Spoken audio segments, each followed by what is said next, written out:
Cerca Teleeuropa sul tuo Play Store o Apple Store e scarica la nostra app.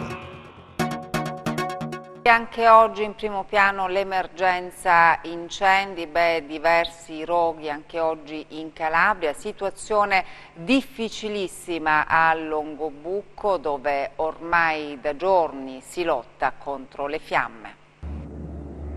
Longobucco continua a bruciare. Da giorni ormai le fiamme interessano il territorio della Sila Greca, oltre 2000 ettari di area montana interessata. Il fuoco ha distrutto un immenso patrimonio boschivo. La situazione è difficilissima, come conferma il sindaco di Longobucco, che questa mattina ha partecipato a Cosenza alla riunione operativa convocata dal commissario del Parco della Sila. La situazione a Longobucco non è di quelle più felici.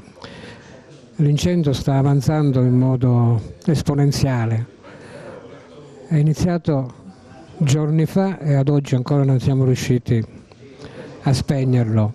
Stiamo lavorando molto. Io sono da 3 giorni sul posto a cercare di verificare da dove può essere partito, però abbiamo 3 fronti di fuoco e ancora non riusciamo a spegnerlo. Stiamo facendo una riunione operativa con la protezione civile, con l'ente parco, con l'ex guardia forestali, con i carabinieri e quindi stiamo cercando i modi possibili per coordinarci e porre fine a questa devastazione del nostro patrimonio boschivo.